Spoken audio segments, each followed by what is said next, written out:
दोस्तों नासा जैसे ही अपने नए कॉस्मिक जर्नी के लिए मून पर वापस जाने की तैयारी कर रहा है, एक नई थ्योरी सामने आई है जो एस्ट्रोनॉट्स के लिए एक नए थ्रेट को हाईलाइट करती है, जिसे हम सैंड ब्लास्ट्स के नाम से जानते हैं। तो जानेंगे इसके बारे में कि इससे क्या क्या नुकसान हो सकते हैं। उससे पहले अगर आपने चैनल को सब्सक्राइब नहीं किया है तो प्लीज सब्सक्राइब कर लेना। दोस्तों जब चंद्रयान मिशन हुआ था तब भी आपने कई बार सुना होगा कि जब लैंडिंग टाइम पे बता रहे थे कि जो धूल उड़ती है उससे काफ़ी ज़्यादा खतरा बना रहता है। उस समय मुझे भी ऐसा लगा था यार इतनी कितनी उड़ती होगी, थोड़ा बहुत दिक्कत आ सकती है, इतना ज़्यादा नहीं आएगी। लेकिन ये जो स्टॉर्म होते हैं ना इसके धूल के, ये मून पर इस जगह बहुत आते रहते हैं, तो इससे बहुत ही बड़ा खतरा होता है। इसके बारे में आप आज जानेंगे कि देखो कितना नुकसान पहुंचा सकती है ये चीज़ें। तो नासा अब जो मून पर जा रहा है इसमें 50 साल से भी ज़्यादा समय लग गया है। पहले ये बहुत पहले गए थे, उसके बाद से फिर ये मून पर जाना ही बंद हो गए थे। उसके बाद काफ़ी सारी थ्योरी आई कि भाई इन्हें वहाँ पर एलियन मिल गया है जिनने चेतावनी दे दी है दोबारा दिख मत जाना।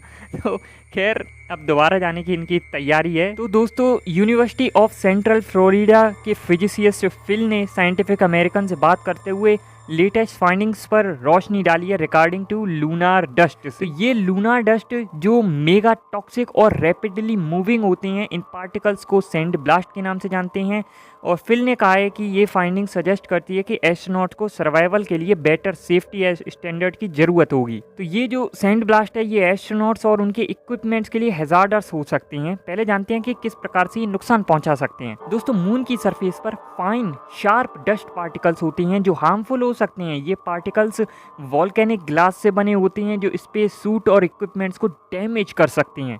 मून पर एटमॉस्फेयर नहीं होने की वजह से डस्ट पार्टिकल्स इलेक्ट्रोस्टैटिकली चार्ज हो जाते हैं और इजीली मूव करते हैं। सनलाइट के एक्सपोजर के कारण ये पार्टिकल्स इजीली एस्ट्रोनॉट्स और इक्विपमेंट्स के ऊपर सेटल हो सकते हैं। सन से आने वाली high speed solar wind lunar dust को फर्दर स्टीयर अप या फिर बस्टिंग अप, मतलब उनमें हलचल पैदा कर सकते हैं और हड़बड़ी यानी कि उसको तेज कर सकते हैं एक तरह से, और इससे सैंड ब्लास्टिंग इफेक्ट क्रिएट हो सकता है। उसके बाद ये पार्टिकल्स हाई वेलोसिटी पर मूव करेंगे और स्पेस सूट को पंक्चर भी कर सकते हैं। इससे मटेरियल इरोशन भी हो सकता है, जैसे लूनार डस्ट का कंटिन्यूअस एक्सपोजर स्पेस सूट के मटेरियल को इरोड कर सकते हैं, लीडिंग टू पोटेंशियल पंक्चर और failure in the protective layer of the suit. इसके कारण ऑपरेशन फेल भी हो सकता है। कैसे? तो डस्ट पार्टिकल्स इक्विपमेंट्स के मूविंग पार्ट्स और सील्स में घुस सकते हैं। इसके कारण क्या होगा कि ऑपरेशन फेल हो सकता है या फिर reducing the life span of the instrument. इससे हेल्थ इशू भी हो सकते हैं। तो लूनार डस्ट का इनहेलेशन एस्ट्रोनॉट के लिए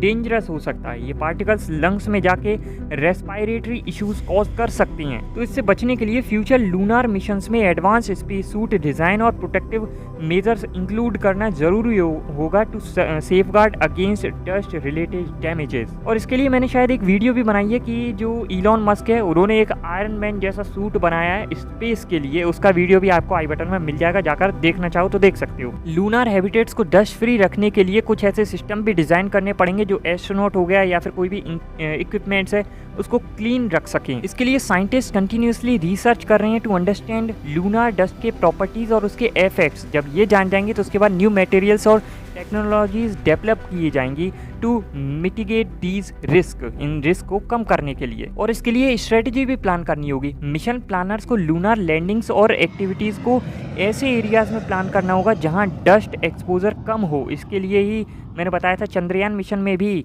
ये सब देखा जा रहा था कि कहाँ लैंड किया जा सके। ये सब चीज़ें देखी जाती है। मून हो गया, मार्स हो गया या कोई भी दूसरा प्लेनेट होगा, वहाँ उबड़ खाबड़ चीज़ें भी होंगी और हो सकता है गड्ढा गुड्डी भी हो, और डस्ट का सबसे बड़ा प्रॉब्लम रहता है और भी कई प्रॉब्लम होती है। तो ये सब देखा जाता है और इसके लिए प्रॉपर ट्रेनिंग और प्रिकॉशंस एस्ट्रोनॉट के लिए क्रिटिकल होंगे। अभी तो दोस्तों जैसे हमने चंद्रयान मिशन में छोटा सा लैंडर और रोवर भेजा था, उसमें उतना ज़्यादा दिक्कत नहीं आती। लेकिन अगर पूरा स्पेसक्राफ्ट वहाँ पर जाएगा, पूरा मतलब एस्ट्रोनॉट वगैरह को लेकर, तो कितना ज़्यादा वहाँ पर धूल उड़ेगी, क्योंकि प्रेशर से पूरा धुआं वगैरह वहाँ पर निकलता है जब रॉकेट लैंड करेगा या उड़ेगा, तो मतलब कितना प्रॉब्लम क्रिएट करेगा वो। तो चंद्र धूल से उत्पन्न खतरे की यह बढ़ी हुई समझ चंद्र मिशन योजना में मजबूत इंजीनियरिंग और सुरक्षा उपायों के महत्व को रेखांकित करेगी। और इसके लिए इंजीनियरों और डिजाइनरों को भी ये देखना होगा कि मतलब यान और स्पेस सूट किस तरीके का बनाया जाए, उसमें कुछ चेंजेस किए जाएं या कुछ भी मतलब किया जाए जिससे प्रॉब्लम ना हो। हम पहुंच पाए ना पहुंच पाए, पर दोस्तों मून पर जलवायु तो पहुंच गई है। आई बटन में इसकी वीडियोस है और भी कई सारी वीडियोस मैंने बनाई हुई है स्पेस पर, आप जाकर देख सकते हो।